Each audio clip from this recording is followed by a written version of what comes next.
So F the formula, part 8. That's where we're at. For all of y'all that are wondering, or all of y'all that have been contemplating, all of y'all that have been thinking about how does F the formula actually fit into this whole big picture of not only spirituality, but just to live life. Well, tonight I give you the answer.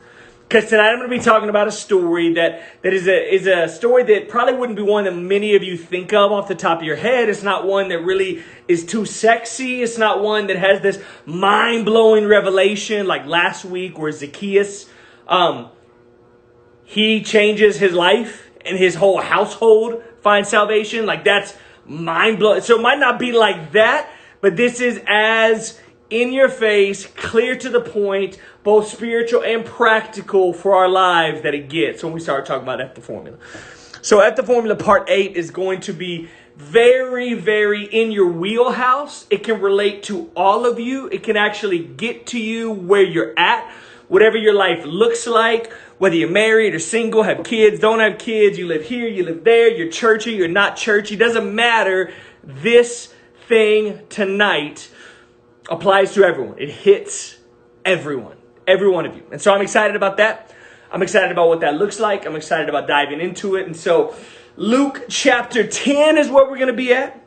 Luke chapter 10 verses 38 through 42. So a little short chunk. Going to read, going to talk for a few, going to show how this applies to F the formula. There's 3 big points in this story that talks about how it applies to F the formula. And we're going to get out of here. So, hope that's good with you guys. I'm excited about it. Here we go. Luke chapter 10, verse 38 through 42.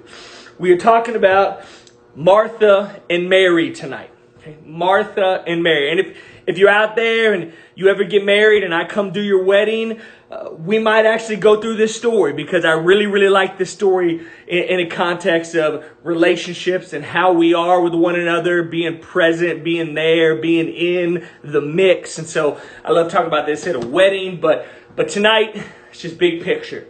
Big picture, talking about life in general and how we apply this to our lives. So chapter 10, starting in verse 38.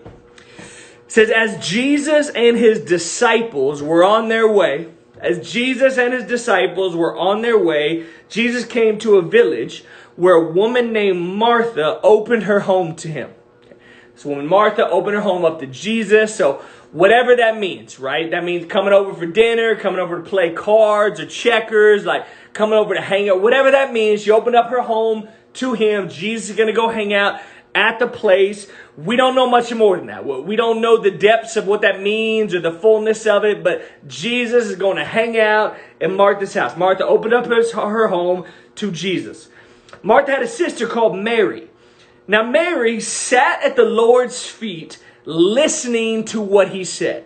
So Martha's opened up her home. This very, respectable guest comes over to the house. He's sitting on the couch.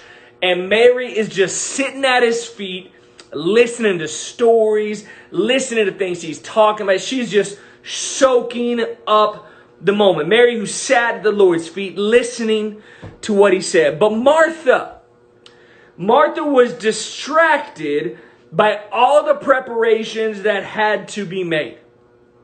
I don't know if any of y'all can relate to that.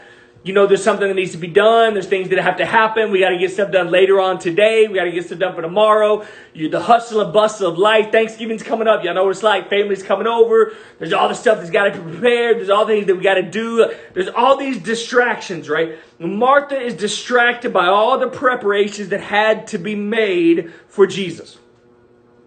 Now she comes to Jesus and asks him, Lord, don't you care that my sister has left me to do all the work by myself? Like, aren't you bothered by that at all? That you've let my sister, she's just chilling at your feet. She's left me to do all the work by myself. Don't you care? Tell her to help me. Can I get an amen in the back, right? Tell them to come help me, please. Like I'm doing it all by myself. Tell her to come help me. And then Jesus looks at Martha and says, Martha, Martha, Martha, you are worried and upset about many things. You're worried and upset about many things. I mean, that right there is a whole sermon in and of itself, right? You are worried and upset about many things. I mean, how many of us that is your life right now, right? You are worried and upset about many things. You are distracted about many things. You're worried and upset about the election. You're worried and upset about the pandemic. You're worried and upset about finances and your job and what the future holds. You're worried and upset about what you're going to have for dinner tonight. Like, you're worried and upset about many things. Now, that's not to say any of those things that you're worried and upset about aren't valid, aren't important, but I'm just being real. You're worried and upset about many things. And there's things you can control and there's things you can't control. And you're worried and upset about many, many things. Jesus looks at Martha and says, Martha, you are worried and upset about many things. But only one thing is needed. Mary has chosen what is better. Mary has chosen what is better. And it will not be taken away from her. Mary has chosen what is better. Now, let's just try and paint the picture of this story, right? Let's paint the picture of what's going on, okay? Somehow, Martha, Mary, their crew, they get in contact with Jesus somehow. I don't know if he was just cruising through the village and they passed by. I don't know, word on the street came in and they went to chase him down. I don't know if they crawled up in a tree like Zacchaeus and were like, yo, Jesus, come to our... I don't know how it played out, but somehow it played out to where Martha opened her home up to Jesus and Jesus is coming to the house, right?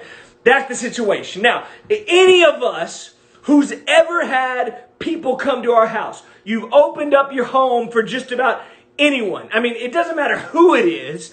Whoever's coming over, you are at the house getting ready for them, right? Maybe there's an exception to that. Maybe if it's somebody you're super familiar with, or maybe if it's like family. Although I know when our family comes in, we clean and do all the stuff like to a T. So whoever it is, like, you're getting the house ready, right? You're getting the house ready, you're cleaning, you're dusting. I mean, you're dusting stuff you never dusted before. You're vacuuming, you're sweeping, you're mopping, you're Swiffering. You're doing all this stuff to get the house ready, right? You're probably, after all the cleaning, going to get in the kitchen, right? You're going to whip up some hors d'oeuvres. You're going to get in the kitchen. You're going to make some pigs in the blanket. You're going to be doing some jalapeno poppers. Maybe a charcuterie, that word in Worcestershire are like the worst. Charcuterie board. You're in there whipping up a charcuterie board. Gonna have some pigs in the blanket. Gonna have some Ritz crackers out there. You're doing all the stuff, right? You're getting ready because these people are coming. You open up your home. They're coming to the house. Now, take it to another level, right? Not only is just somebody coming by, but somebody that is very, very honored and well respected, and you are stoked out of your mind that they're coming to your house. They're coming to your house. Like, they're rolling into your house. These people that, man, you can't believe that you're getting to hang out with these people. They're coming to your house and you are crazy excited. You can't believe it. Oh my gosh, they're coming to my house. I mean, you're probably going to go even more overboard. You're going to double the charcuterie board, right? You're not just going to get like some biscuits for the pigs in the blanket. You're going to get like the fancy crescent rolls for the pigs in the blanket, right? You're not just going to have like Townhouse Club crackers. You're going to go all out and get the Ritz, right? You're going to do it right because they're coming over. I mean, you might even hire a cleaning crew. I mean, you're going above and beyond, right? So Jesus is coming over. Jesus. This is Jesus. This is the Messiah, like Jesus. Now, obviously, they don't know the fullness of who he is, but he's a big deal, right? So Martha is doing all of the things any one of us would be doing. I want y'all to just kind of get that from the very beginning of this. The formula, none of us are immune to the formula. All of us get caught up and trapped in the formula. All of us do. And it's not for bad reason. There's some very logical formulas that many of us should just employ. Like, that seems like a very logical formula to tap into. Somebody's coming to the house. It's a big deal. I want to get the house ready. So I'm going to get the house ready because Jesus is coming over. Now, Jesus gets there. Martha's still doing a bunch of stuff. She's in the kitchen. She's throwing some stuff in the oven. She's baking up stuff. She's doing all these things. And she just wants Mary's help. Again, just like any of us would, right? I mean, any of us. That person comes over and we got a whole lot to do. And you're in the kitchen and you're cleaning and you're cooking and you're baking. And you look out there and homie's just sitting on the ground at Jesus' feet, letting him tell all these stories. Like that's your contribution. Martha is frustrated. But let's just be honest. She's not frustrated without good cause. Any of us in that situation would probably be just as frustrated. There's all this stuff that has to happen. There's all these things that go down. There's all these things that are part of the formula. We all know when someone comes to the house, there's things that have to be done. The formula is being played and Mary's not doing any of it. She's just hanging with Jesus, just sitting there, not doing anything, not lifting a finger, just sitting there letting Jesus tell some stories. And Martha's doing everything to try and get everything ready. Mary's just sitting at his feet and Martha is frustrated. And Martha tells the Lord that she's frustrated, which this is a whole nother side tangent, but can I just let y'all in on a little secret?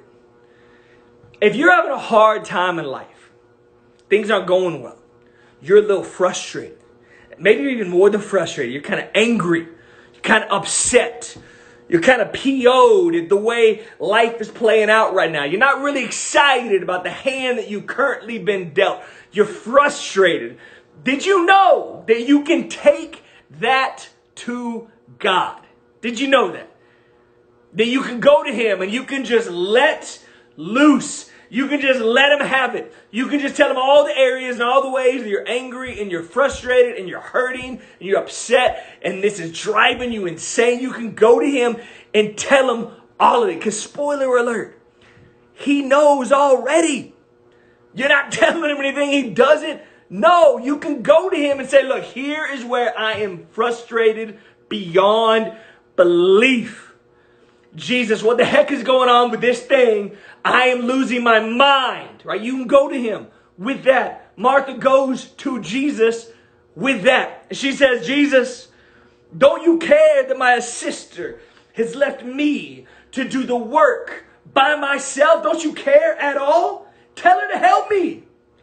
And then Jesus says, F the formula. He says, Martha, you are worried and upset about many things. You are. But the only thing that is needed, one thing, Mary has chosen what is better, and it will not be taken away from her. And in the Greek, that term better can mean good portion, better portion. I love that concept. She chose the good portion. There's some portions out there. There's multiple options. There's multiple choices. She chose the good portion and it will not be taken away from her. So you have this scene. Martha's caught up in the formula. A formula that all of us would be all about. All of us would understand that. All of us would realize that. Mary's sitting on the ground doing nothing. Almost all of us would probably be frustrated that Mary's doing nothing. But in that moment when Martha comes to Jesus with her frustrations, Jesus simply says, hey, you got a lot of stuff on your mind. But let me just tell you, Mary has chosen the good portion. She's chosen what's better. And it will not be taken away from her. Now, I want y'all to hear the three things about this that are very, very powerful that apply to all of our lives, okay? First thing we see in this situation is there isn't a right or a wrong. Like, we don't see Jesus say, Martha, you're wrong. Mary, you're right. We don't see that. I mean, very clearly we don't see that. It's not in there. We don't see Jesus look at Mary and say, well done. You made the right choice. And Martha, shame on you. You're wrong. You made the bad choice. You don't see a right or a wrong. What's the phrasing? You chose the good portion. You chose what was better. You had a choice. You chose what was better. He didn't condemn Martha for being wrong. He didn't necessarily tell Mary she was right, but he celebrated her for making the better choice. And for me, honestly, I wonder if that's kind of maybe what the whole big idea is with the whole F the formula thing, is that too many of us are living life handcuffed to the idea that everything is simply a right and a wrong, whereas maybe a lot of it is like, hey, there's a better choice. It's not that you're necessarily doing right or wrong right now. There's just a better option. There's a better choice. There's a better way to handle the situation. There's a better way to love that person. There's a better way to operate as a church. There's a better way to open your doors to people. There's a better way to encounter. There's a better way to initiate dialogue. There's a better way to sit down and have coffee. There's a better way to share the love of Jesus. There's a better way to love people. There's a better way. And I wonder if that's Jesus. Pure and simple, is that he came to show us the better way to live, the good portion way to live. He came to show us he's not concerned about beating to death this black and white, right and wrong constant. He wants us to dive in and by faith find what is better. Because he looks at Mary and he says, Mary has chosen what is better. And I just wonder how many of us in our lives, how many of us have encountered moments that we were so stuck to the formula and we could have easily just chosen what was better. It's not a right and wrong here. It is a, hey, you're preoccupied with all this stuff, and then Mary, you chose what was better. That's the first thing that I think the formula has just, maybe this is a like last week was, is that the formula for me helps me see that, guys, this is not just a simple like right and wrong, black and white. This is a, what is the better thing to do here? There's a lot of flex. There's a lot of gray. What's the better thing to do here? What's better? How do you interpret this as being better? How do you interpret this moment, this situation as the better? How do you live this out? There's a thing in the New Testament where Jesus is cruising along and he eats some grains on the Sabbath, and the Pharisees get mad at him because he did something he shouldn't do on the Sabbath. And Jesus says, look. The Sabbath was made for man, not man for the Sabbath. Like, you gotta understand, you guys got it backwards. Like, the Sabbath was there as like a tool, as a thing to ease our burden. We've been working real hard. We need a break. The Sabbath was there to aid us, to flex, to be what we need it to be. You've made this interpretation way too rigid and way too strong, and you're missing the entire point. It is not God's law that I am really doing anything with. It is your law that I'm upsetting. Right? It's what I talked about last week, that I don't have any problem reconciling Jesus with the F the formula stuff. I have problems reconciling my religious doctrine and upbringing with the F the formula concept. That whole idea is that, look, Pharisees, I'm not going against God. God's not getting upset with me. You're getting upset with me because your rigid interpretation of things is what I'm stepping on. I'm not stepping on God's law. I'm stepping on your rigid interpretation of God's law. So we see in this story, Jesus looking in this beautiful, intimate moment saying, you did what was better. That's number one. Number two, and this is kind of following that up in a very like no duh way, is that in order for her to choose to do better, she actually had to make a choice.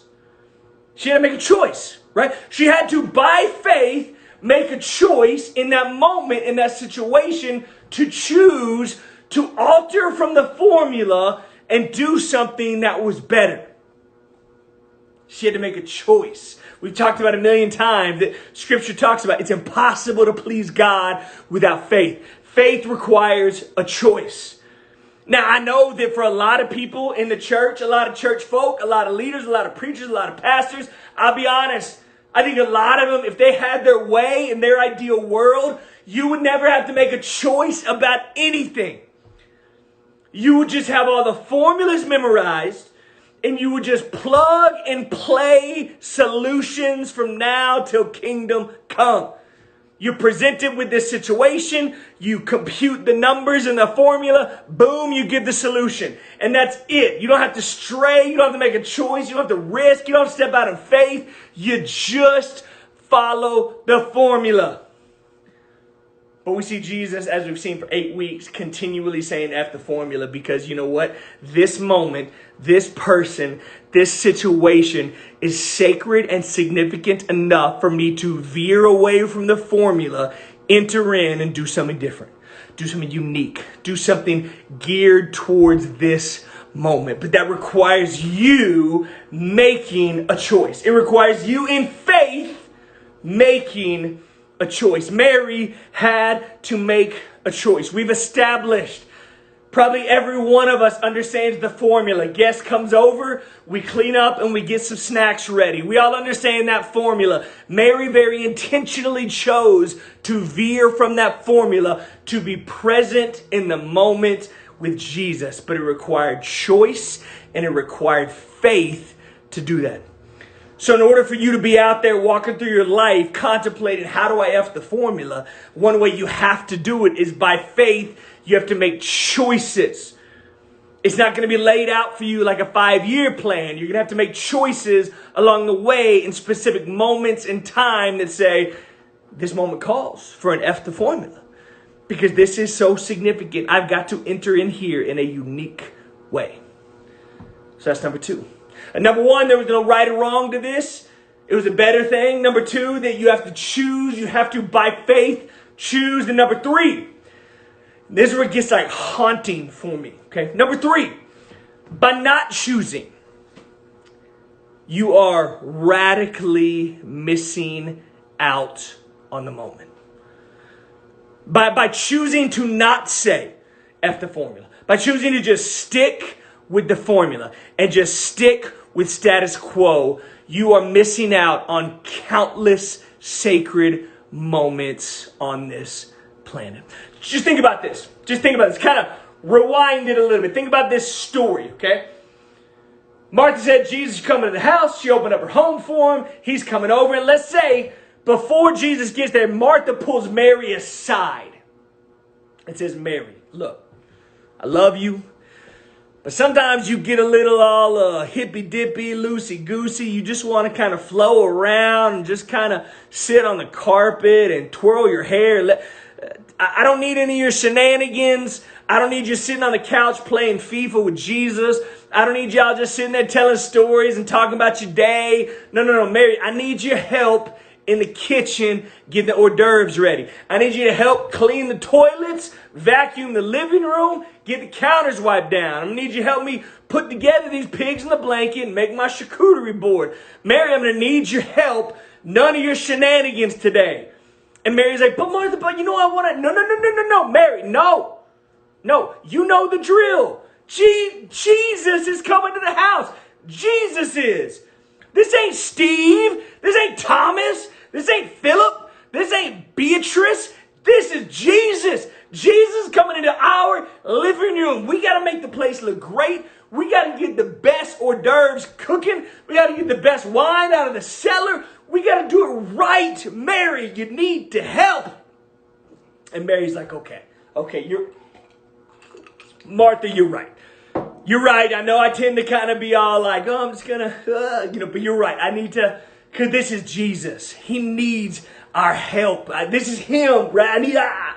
So Mary's like, Martha, I hear you. Cool, I'm with you. So Jesus shows up to the house, right? And Martha's like, Jesus, welcome to our house. Hey, there's a couch.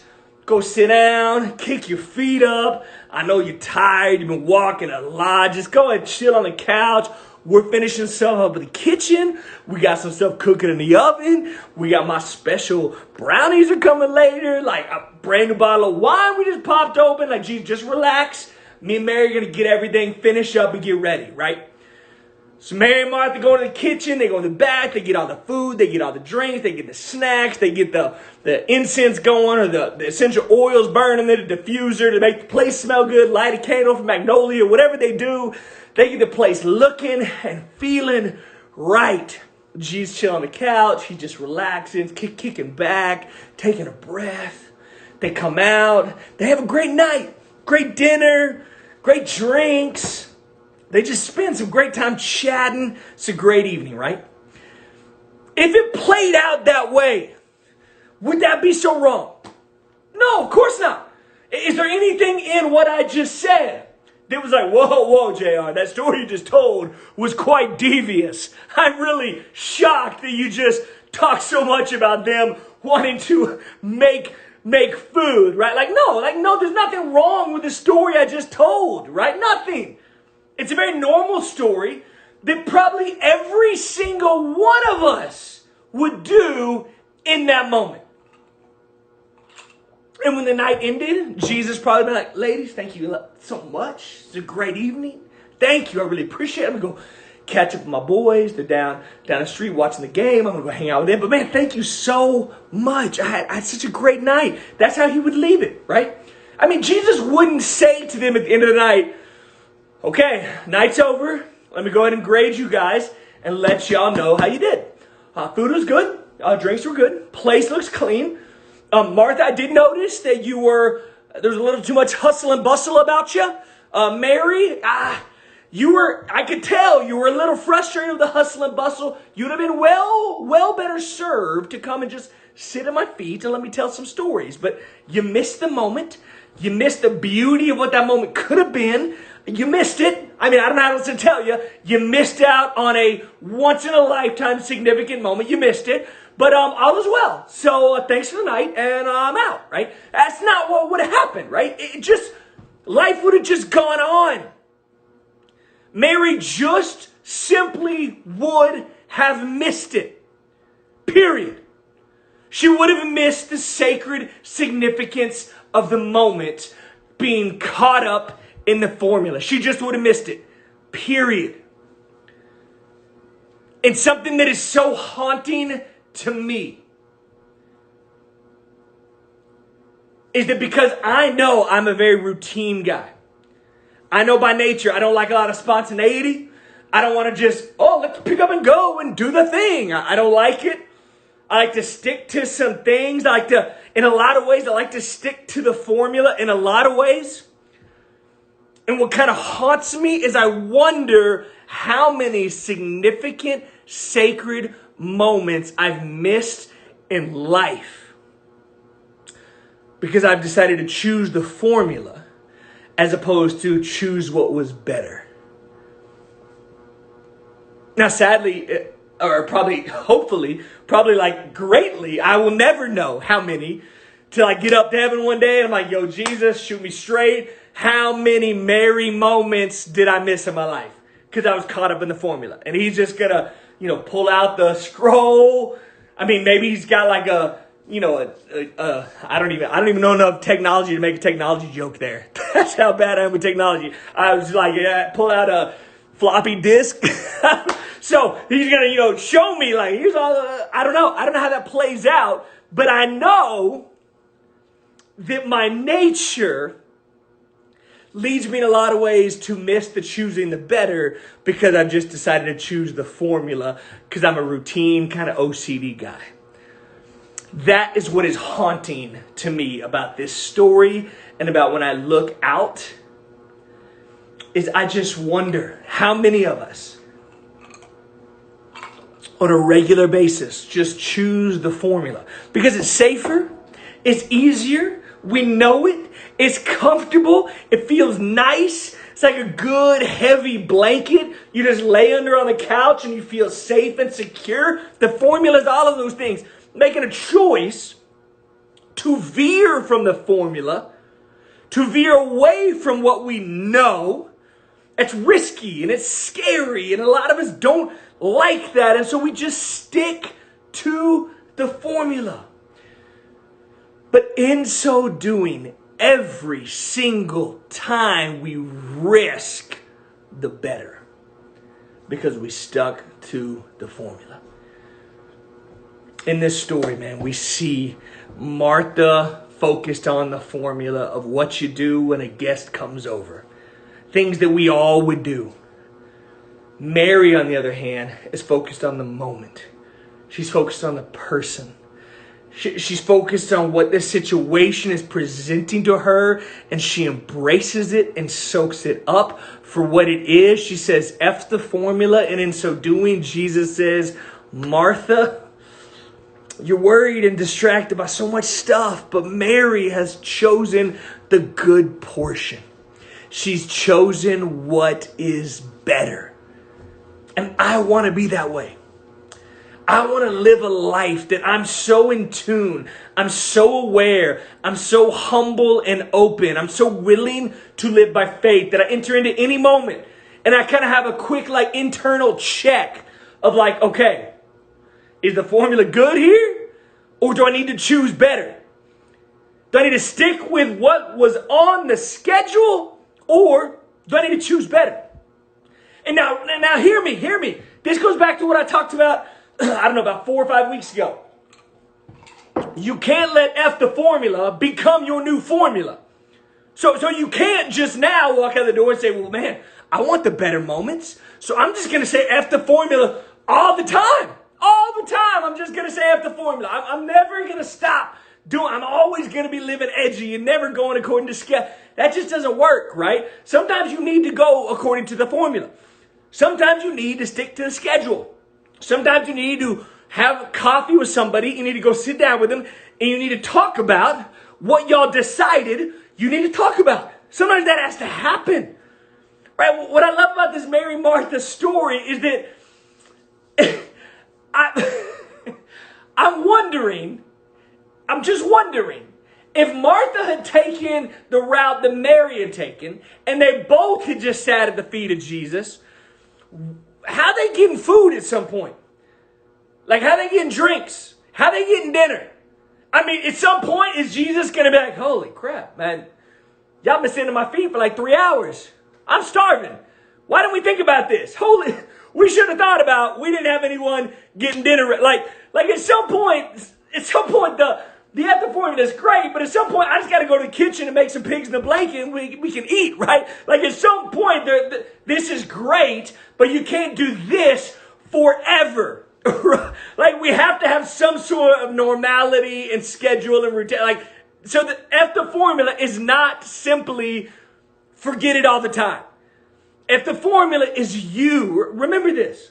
If the formula is you by faith, trusting that Jesus is bigger than what man has constructed.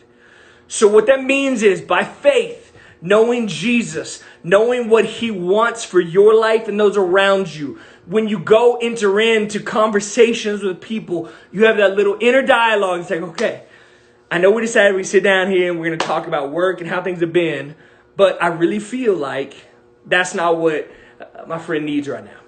I feel like my friend needs me to check in on him and how he's doing and what it's like having 17 kids at home.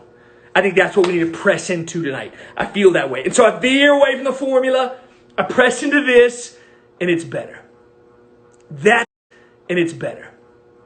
That's the key from this story, is that we are able to go out there and be aware of the moment. And when in those moments, we choose to just stick with the plan, or we choose what's better because that moment dictates we do. It's not a formula. It is being aware and sensitive and discerning and feel the flow and all of that. You come into these moments with human beings. Human beings. They're not robots. They're not a program. They're not variables in a formula. They're human beings who have a life, who have a heartbeat, who have a mind, who have emotions, who have stuff going on that sometimes we need to veer and press in and choose what is better. Choose the good portion.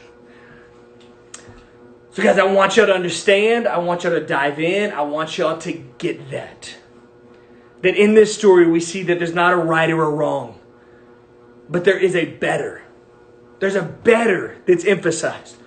And that better only happens when we, by faith, make a choice and enter in and choose the better.